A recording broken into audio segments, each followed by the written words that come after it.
folks may or may not be aware, like we actually have a little bit of difficulty getting this together because, of course, we had planned for this discussion to happen last week when Egypt was in the most immediate throes of what is now developed into a legitimate democratic revolution, right? The occupations of Tahrir Square, Mubarak was still clinging on to the presidency, and no one quite knew what was going to happen. So thank you for bearing with us and dealing with like the Denton weather, which apparently like that much snow in Denton means, you know, batten down the hatches and don't come out for 24 hours, something like that. But whatever. But yeah, again, thanks for coming out again tonight. I think it needs to be mentioned that this is the first opportunity that this branch of the North Texas ISO, and of course branches in an organization around the country, have had the opportunity to present a public forum in an actual revolutionary epoch, right? In a revolutionary period. And that's tremendously exciting.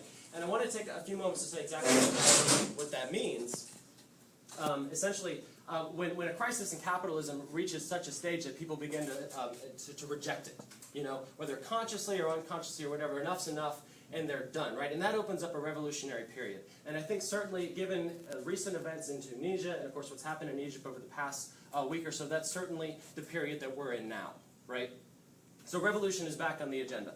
I think the other thing I'd want to say about that, well, first of all, you know, we don't necessarily know what's going to happen from here. There isn't a blueprint that we can go back to on revolutionary epochs that have happened in the past. Okay, now there's going to be, you know, step 1, 2, 3, and whatever. So we don't know how long it's going to last, and we don't know what's going to come of it. But nevertheless, I think these are certainly the most dramatic historical events that have happened in a lot of our lifetimes. I think some of us can probably remember the fall of the Berlin Wall, and that's probably the most recent thing in world history that compares to this. Right? So what we're actually seeing is the prospects of tremendous change across the North Africa and Middle Eastern region, which of course carries tremendous weight for the United States and the world in general. The other thing I want to say about a revolutionary epoch, and this is something that I've discovered as I've been preparing this, it's incredibly difficult to write a speech on or a presentation because the fact of the matter is things change not on a daily basis but really on an hourly basis. And if any of us have been keeping up with you know what, the live stream on Al Jazeera, you're aware of this. You know, you'll be watching forever and ever waiting for something to happen, and you step away from your computer for a bit, you come back, holy shit, you know, things have gone nuts, and you're behind or something like that. So I mean, like, you know, putting together this talk, just to give you an idea, a week ago, I was going to write about or present about, you know, Mubarak's waiting game, that he was going to try and wait out the movement or something like that, you know. And then, of course, a day later, you know, he's out of power. So, oh crap, I go back and I have to rewrite everything. And then just, you know, what's happened and since then, this speech has been constantly, you know, tweaked and, you know, so hopefully you guys will bear with me with that. Case in point, I was outside just a few minutes ago like, oh crap, I got to change this, you know. So there's that. So, you know, all that, you know, all things being equal, we're actually going to be moving through a lot of material here. I do want to just sort of emphasize the point of how dramatic these events are by reading off some headlines. And these are just the headlines from today, right? These aren't headlines of things that have happened over the course of even the past week or whatever, not even the past several days, but just today, headlines say, and this is dealing with the Middle East and North African region, Bahrain protesters hold ground. If folks aren't aware, there's anti-government demonstrations that have been carrying on in Bahrain. It's a very small country on the Saudi peninsula for several days now. Libyan police stations torched. Right? Iraqis attack government offices. Iran funeral triggers new clashes. Protesters killed in Yemen clashes. Algerian protesters push for change and clash with police. Right? And then I think what's probably most relevant to what we're going to be talking about today, Egyptians defy calls to end strikes. So again, we're not seeing, like, this talk is going to particularly focus on Egypt, of course, as the most dramatic turn of events lately. But it's not something that's limited to Egypt. And movements like these, they don't recognize borders or the legitimacy of a national boundary or something like that. This is something that's being, a force in history that's being motivated by the power of ideas, and I think it's important to recognize that. So I want to introduce, these are the three things that I want to develop in the course of this presentation, and then we can take these up in the discussion afterward. First of all, of course, what's happening. What led to it, what has happened and is happening on the ground, and what we can make of that. Secondly, what it may become, both positives and negatives. And thirdly and lastly, and perhaps most importantly for ourselves, is what we can do about it here in the United States, right? What we can do to participate in this sort of great tide of democracy that's happening half a world away, right? So, there's that. Okay. So I think, whereas I had originally sort of intended on going through a chronology of events, I think I'm actually going to start at what is the end, see if you can follow this, what is the end of recent events, but what's really just the beginning of the revolution, right? And so I'm going to start with events in Tahrir Square, Liberation Square as it might be known, and we'll sort of take it from there, jump back and forth in time, and see where that takes us. The first thing, of course, we do need to start with, it's like the dam has burst, right? What happened in Tunisia has carried over into Egypt, and it's very likely, as those headlines alluded to, is going to happen in other places around the world. But Egypt in particular is a powder keg. If you can consider Tunisia sort of the spark that set this whole thing off, Egypt is the dynamite that can really blow the gate off of this whole thing. And I don't necessarily just mean in terms of political events, but actually like a new epoch in history.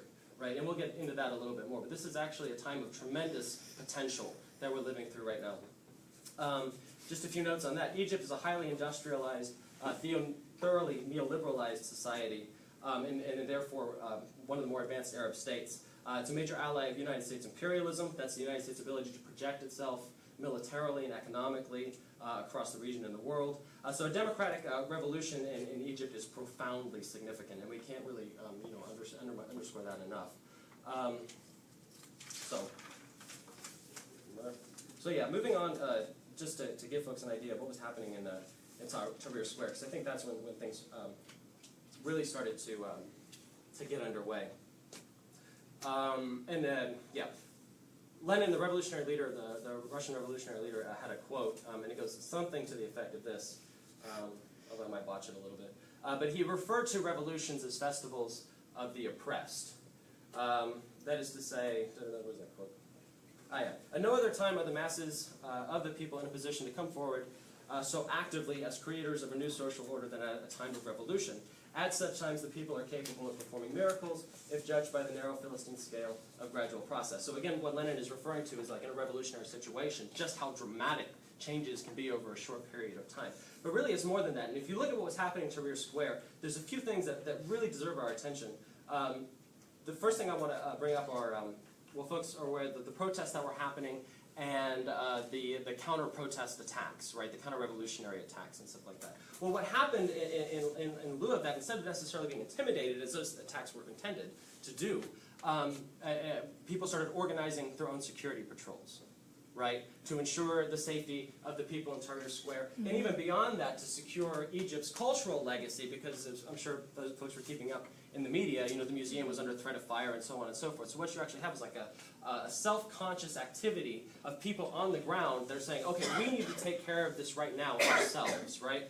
And I think likewise, with what you saw was like a self-mobilization of doctors and nurses and people who had that sort of expertise, who recognized that there was a need for that in lieu of the attacks, in lieu of the demonstrations, and so on and so forth. And so they go out and of their own accord, and they start organizing hospitals and stuff like that. And I have just a quote. This is from the Washington Post. Refusing to end their 10-day-old demonstration, of course this is written at that time, protesters set up makeshift hospitals and alleyways off the square to treat their wounded, and fashioned a holding cell in a nearby travel office to detain those they suspected of inciting the violence.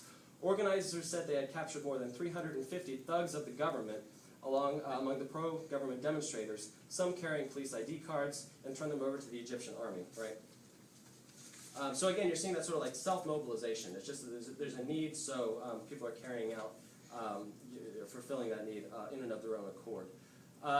Likewise, and a little bit more whimsical, and maybe more in line with the festival atmosphere, in Tahrir Square and elsewhere, you have actually like a congregation of musicians and artists, and even some like stand-up comedians who were there to sort of like relieve the stress of a day of protesting, or whatnot, or poets that are like writing poetry on the scene and then reciting it back to a crowd, and likewise with the musicians and artists who are sketching and painting and whatever. Oh, look what I did! And, oh, yes, comrade, whatever.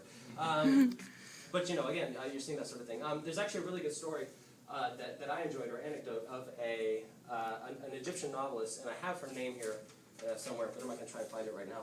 But she's quite famous.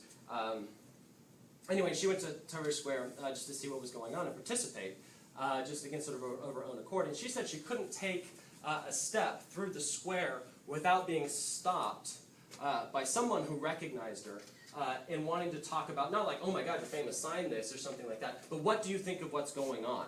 what have you read? What does the outside world think of this? You know, what do you think about this Constitution? So you have this constant flowing exchange of ideas. And for those of us, you know, political scientists or students of revolution, this is